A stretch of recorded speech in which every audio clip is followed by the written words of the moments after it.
Това дете се казва Моисей. Младата жена е царска дъщеря. Тя намери бебето в една кошница в реката. Един лош човек искаше да убие детето. Бог изпрати царската дъщеря да намери бебето Моисей и да се погрижи за него. Къде царската дъщеря намери бебето Моисей?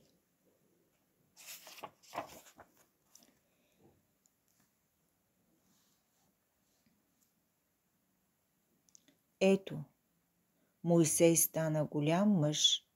Един ден той видя храст, който беше обхванат от пламъци, но не изгаряше.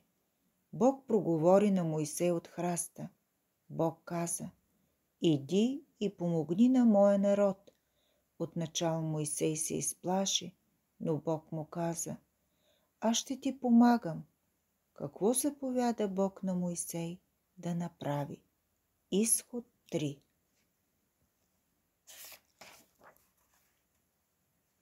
Божиите люди живеят в Египет. Човекът с бича им заповядва да работят по-усърдно. Те ще помолят Бог да им помогне.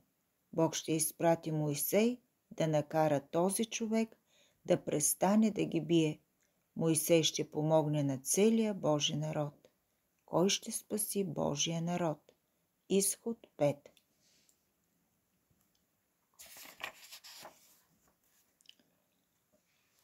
Моисей помоли фараона да разреши на Божиите люди да си отидат от Египет. Фараонът каза не. Тогава Бог изпрати много мухи, жаби и други беди, за да накаже египтяните. Фараонът продължи да казва не. Тогава Бог каза, че ще убие най-голямото момче във всяко египетско семейство. Какво помоли Моисей фараона? Изход 7 до 11. Моисей поръча на Божиите люди да намажат горната и страничните части на вратите си с кръв от агне. Бог няма да убие никого в дома, ако види кръв на вратата. Нощта, когато се случи всичко това, се нарича Пасха. Най-после фараонът каза на Божиите люди: могат да напуснат Египет. Те тръгнаха още същата нощ. Защо имаше кръв над вратата? Изход 12. Божиите люди се движат по дъното на огромно езеро, наречено Червено море. Виждаш ли как водата се издига от двете страни? Когато Моисей протегна своя жезъл, Бог заповяда на водата да се оттегли в страни. Сега хората могат да се движат по сухата земя през езерото. Кой накара водата да се оттегли в страни? Изход 14. Това семейство събира малки житни зранца. Бог е изпратил хляба от небето, за да не гладува неговият народ.